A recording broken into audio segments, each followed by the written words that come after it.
Vegetarian কিংবা নন vegetarian, ডাল খেতে আমরা কিন্তু সকলেই মোটামুটি খুব ভালোবাসি। তাই আমাদের বাড়িতে কিন্তু প্রতিদিনই ডালের কোনো একটা আইটেম হয়েই যায়। আর শীতের সবজি দিয়ে যদি ডাল বানাই তাহলে তো কোনো কথাই নেই। একটা মাছের মাথা ছিল, রুই মাছের মাথা। এর মধ্যে দিলাম 1/4 টেবিল চামচ মতো লবণ, হলুদের গুঁড়ো আর একটুখানি লঙ্কার গুঁড়ো, আর দিয়ে দিলাম 1/2 টেবিল চামচ মতো তেল।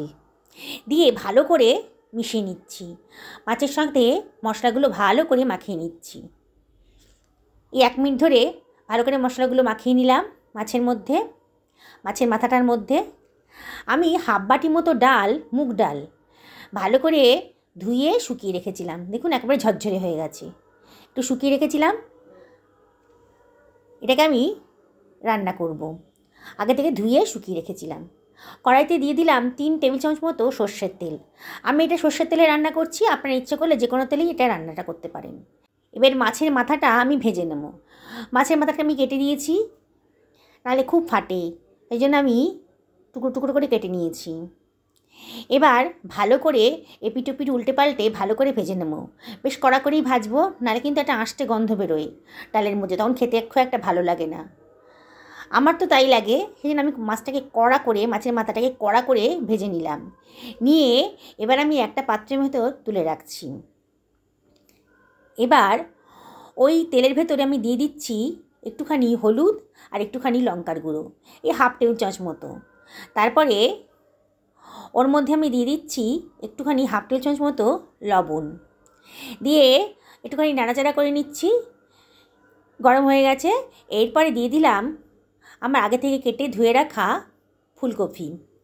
ফুলকপিটাকে আমি আগে থেকে কেটে গরম জলে ধুয়ে রেখেছি। অনেক পোকা টোকা থাকে, আগে থেকে ধুয়ে রেখে দিয়েছি। এবার আমি তেলের মধ্যে দিয়ে দিয়েছি। এটাকে আমি এপিট ওপিট করে ভালো করে ফ্রাই করে নেব। ডিপ ফ্রাই করছি না, দেখুন কালারটা চেঞ্জ হয়ে গেছে আর মোটামুটি কপিটা নরম হয়ে গেছে। আমি এবার কপিটাকে একটা অন্য পাত্রের ভেতর তুলে রাখবো। আপনারা ইচ্ছে করলে এটা ঢাকা দিয়েও করতে পারেন। আমি ঢাকা দিইনি, হাই ফ্লেমে করেছি, অনবরত নাড়তে হয়েছে। আমার কপিটা ভাজা হয়ে গেছে। আমি এটাকে অন্য একটা পাত্রের ভেতর তুলে রাখলাম।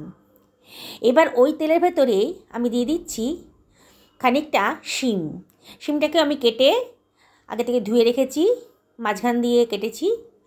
এবার দিয়ে দিলাম একটা মাঝারি সাইজের গাজর, আর দিয়ে দিলাম কয়েকটা বিনসের টুকরো। এবার সব কিছু আমি আবারও ভালো করে ভেজে নিচ্ছি। এবার দিয়ে দিলাম খানিকটা কড়াইশুঁটি। সব কিছু ভালো করে মিশিয়ে নিয়ে আবারও ভেজে নিচ্ছি। অনবরত নাড়তে হবে।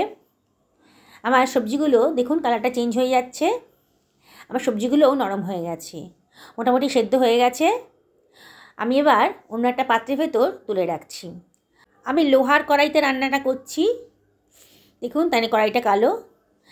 এইবারে গরম তেলের ভেতর 2 টেবিল চামচ তেল নিয়েছিলাম। নিয়ে দিলাম গরম মশলা, গোটা গরম মশলা দিলাম, আর 1/2 টেবিল চামচ মতো গোটা জিরে দিয়েছি, আর একটা পেঁয়াজকে কুচি করে রেখেছিলাম দিয়ে দিলাম। অনবরত নাড়ছি। পেঁয়াজের কালারটা যখন গোল্ডেন ব্রাউন হয়ে গেছে তখন এর ভেতর দিয়ে দিলাম 1 টেবিল চামচ মতো আদা রসুনের পেস্ট, 1 টেবিল চামচ মতো হলুদের গুঁড়ো, 1 টেবিল চামচ মতো জিরের গুঁড়ো, 1 টেবিল চামচ মতো ধনের গুঁড়ো, 1/2 টেবিল চামচ মতো লঙ্কার গুঁড়ো, আর দিয়ে দিলাম 1 টেবিল চামচ মতো লবণ। দিয়ে সব কিছু ভালো করে মিশিয়ে নিচ্ছি। এখানে লঙ্কাটা আমি 1/2 টেবিল চামচ মতো দিয়েছি।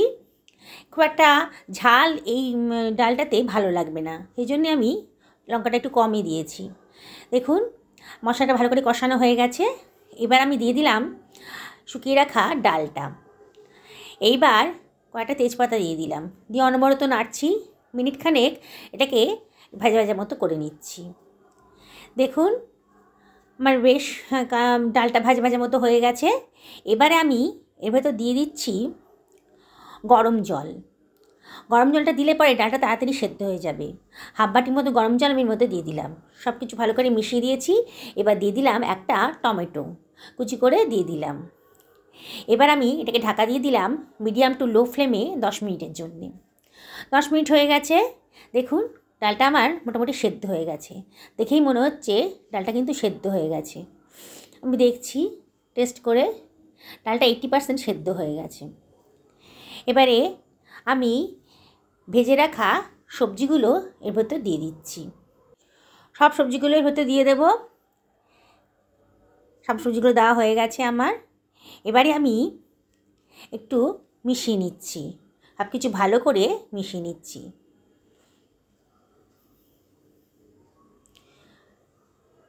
সব কিছু ভালো করে মেশানো হয়ে গেছে। এবার আমি দিয়ে দিচ্ছি হাফ বাটি মতো জল। জলটাকে এখানেও উষ্ণ গরম জল দিয়েছি। দিয়ে এবার আমি ঢাকা দিয়ে দেবো মিনিট 5-6 জন্যে। মিনিট 5-6 হয়ে গেছে। দেখুন আমার সবজিগুলো কিন্তু ডালের মধ্যে মজে গেছে। আবারও সব কিছু ভালো করে নাড়াচাড়া করে এবার দিয়ে দিলাম ভেজে রাখা মাছের মাথাটা। এবারে মাছের মাথাটা দেওয়ার পর দিয়ে দিলাম হাফ টেবিল চামচ মতো চিনি। চিনিটা অপশনাল, তাহলে দিলে পরে কিন্তু টেস্টটা খুব সুন্দর আসে। এবার দিয়ে দিলাম কেটে রাখা ধনে পাতা, আর দিয়ে দিলাম একটুখানি কসুরি মেথি। হাতে ডলে একটু কসুরি মেথি দিয়ে দিলাম, খুব সুন্দর একটা গন্ধ বেরোবে। আর দিয়ে দিচ্ছি 1 টেবিল চামচ মতো গাওয়া ঘি। ঘিটা দিলেও রান্নার স্বাদটা কিন্তু খুব বেড়ে যাবে। আপনারা এইভাবে ডাল রান্না করে দেখুন। সব কিছু আবারও ভালো করে মিশিয়ে নিচ্ছি। আমার রান্নাটা মোটামুটি কমপ্লিট হয়ে এসেছে। আর সব কিছু ভালো করে মেশানো হয়ে গেল। এবার আমি এটাকে ঢাকা দিয়ে দিচ্ছি 2 মিনিটের জন্যে লো ফ্লেমে। 2 মিনিট পর গ্যাসটার ফ্লেমটা অফ করে দিয়েছি। এবার আমি দেখুন সব কিছু রেডি হয়ে গেছে। এবার আমি সার্ভ করে দিচ্ছি। দারুণ সুন্দর দেখতে হয়েছে, খেতেও কিন্তু অসাধারণ। বন্ধুরা, আপনাদের যদি রেসিপিটা ভালো লাগে তাহলে লাইক করবেন, শেয়ার করবেন, এটাই আমি আপনাদের কাছে একান্ত রিকোয়েস্ট। শীতের সবজি দিয়ে আপনারা যখন এই ডালটা বানাবেন সেদিনকে আর আপনাদের অন্য কোনো পদের দরকার হবে না। এটা দিয়েই 1 থালা ভাত খেয়ে নিতে পারবেন। দেখুন দারুণ সুন্দর দেখতে হয়েছে, খেতেও কিন্তু অসাধারণ হয়। শীতের সিজন শেষ হওয়ার আগে আমি আপনাদেরকে রিকোয়েস্ট করব, অবশ্যই একবার অন্তত এই রেসিপিটা বাড়িতে বানিয়ে নিন। বন্ধুরা, কেমন লাগলো আপনাদের অবশ্যই আপনাকে কমেন্ট করে জানাবেন। আজ তাহলে এই পর্যন্তই থাক।